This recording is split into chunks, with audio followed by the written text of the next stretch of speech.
Chapter 6 Somewhere, Belgium.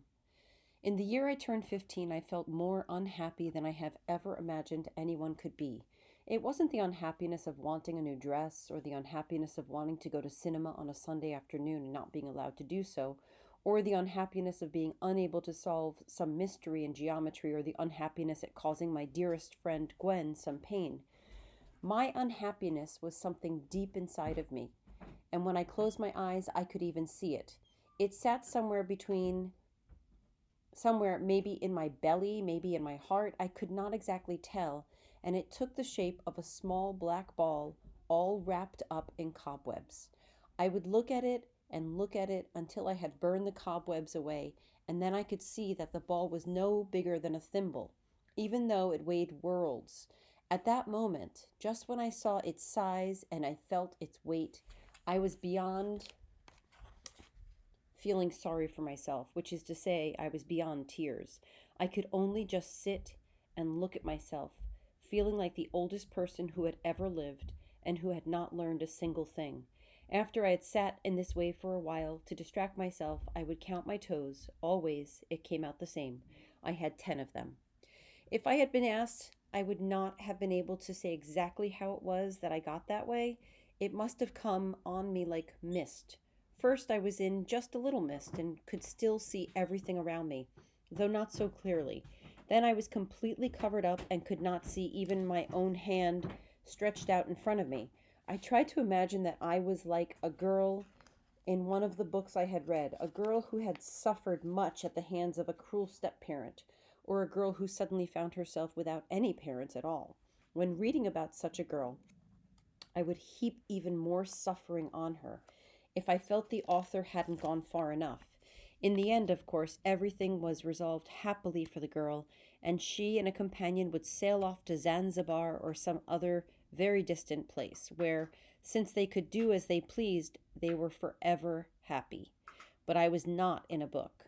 I was always just sitting there with the thimble that weighed worlds fastened deep inside of me, the sun beating down on me. Everything I used to care about had turned sour. I could start with the sight of a flamboyant trees in bloom, the red of the flowers causing the street on which I lived to seem on fire at sunset.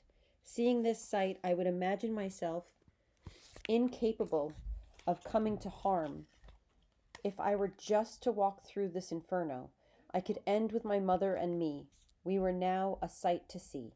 We both noticed that now, if she said that something I did reminded her of her own self at my age, I would try to do it a different way. Or, failing that, do it in a way that she could not stomach.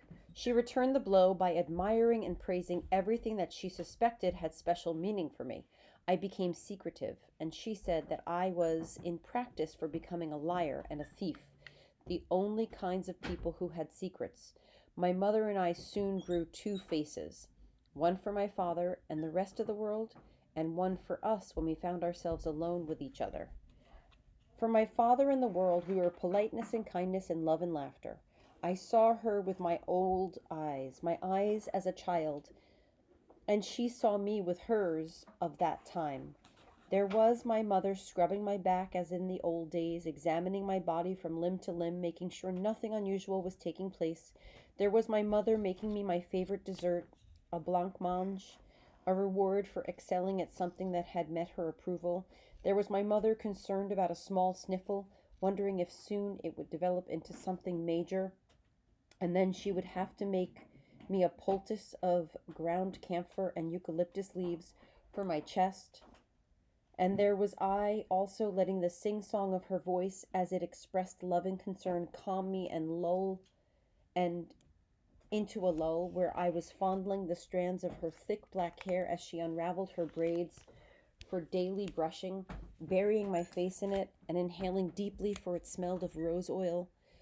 As we were playing out these scenes from the old days, the house would swell with the sound of my father's voice telling one story after another of his days as a famous batsman and with a cricket team, and of what he did on this island and the next as he toured the Windward and the Leeward Islands with his teammates.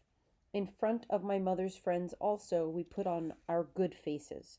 I was obedient and nice, and she asked nothing more than I show the good manners she had taught me.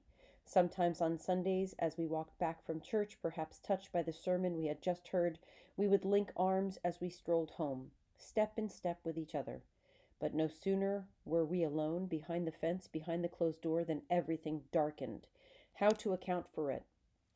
I could not say. Something I could not name just came over us, and suddenly I had never loved anyone so, or hated anyone so. But to say hate, what did I mean by that? Before, if I hated someone, I simply wished the person dead. But I couldn't wish my mother dead. If my mother died, what would become of me? I couldn't imagine my life without her. Worse than that, if my mother died, I would have to die too. And even less than I could imagine my mother dead, could I imagine myself dead. I started to have a dream. In my dreams, I walked down a smooth, unpaved road.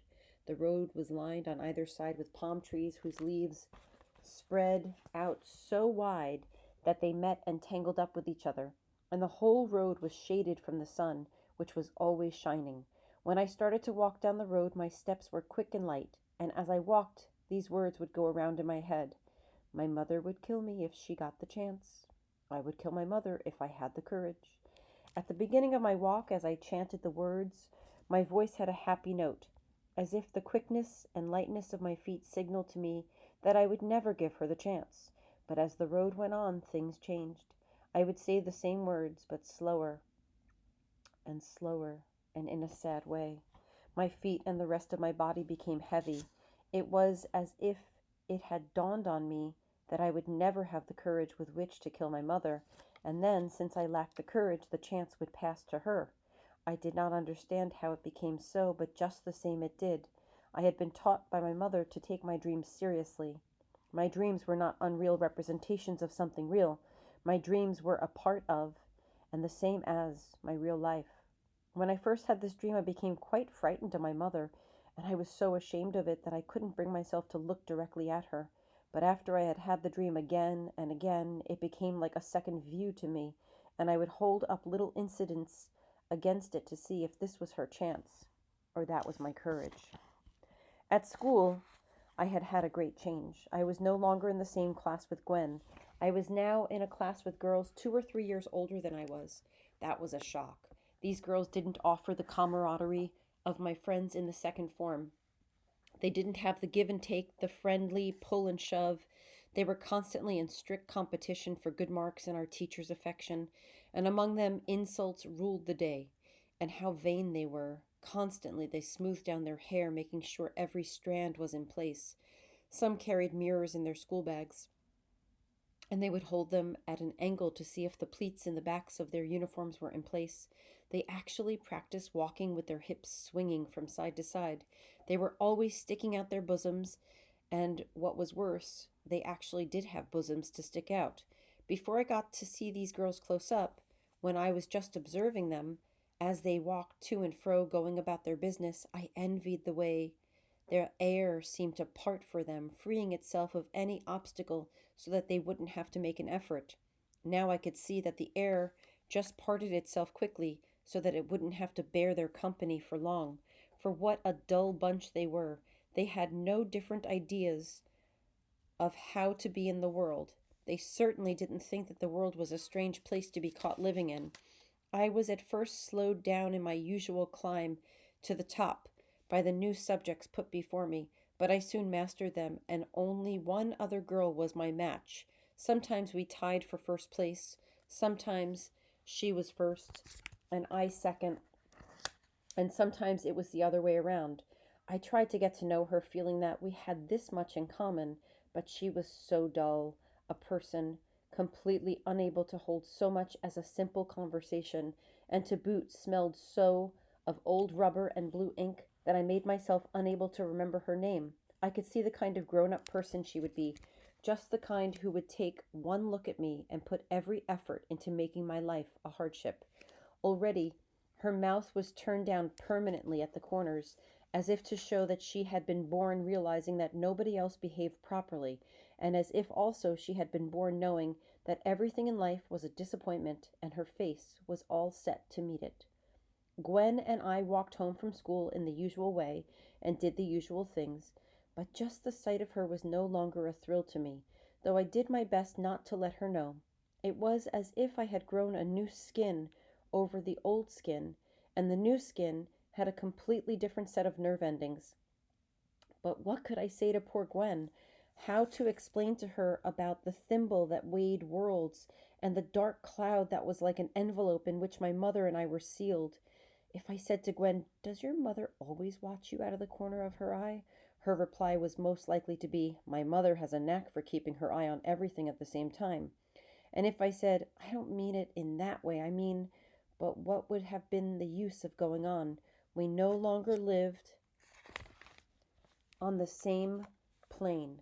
Sometimes just hearing her voice as she ran on and on, bringing me up to date on the doings of my old group, would put me in such a state that I felt I would explode. And then I remembered that it was the same voice that used to be for me some sort of music. How small she now looked in my eyes, a bundle of who said what and who did what.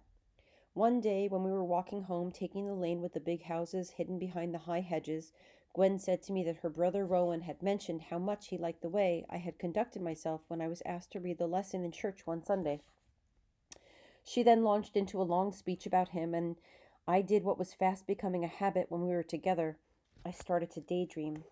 My most frequent daydream now involved scenes of me living alone in Belgium, a place I had picked when I read in one of my books that Charlotte Bronte, the author of my favorite novel, Jane Eyre, had spent a year or so there. I had also picked it because I imagined that it would be a place my mother would find difficult to travel to, and so would have to write me letters addressed in this way: to Miss Annie Victoria John, somewhere, Belgium.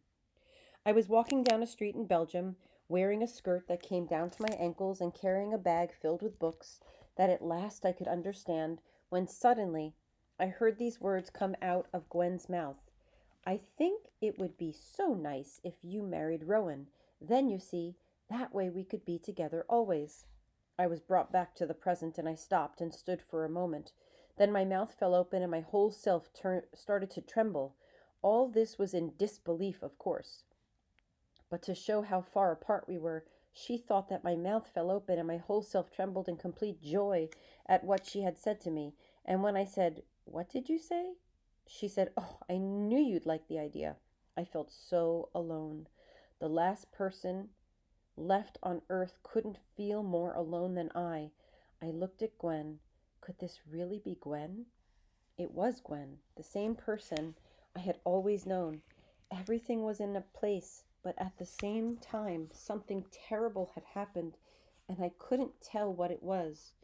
It was then that I began avoiding Gwen and our daily walks home.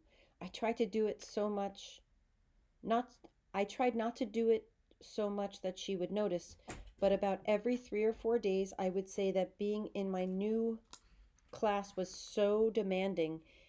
What with the one thing and another, I had things to clear up here and there. I would walk her to the school gate where we would kiss goodbye, and then, after some proper time had passed, I would leave school. One afternoon, I took another way home, a way that brought me through Market Street.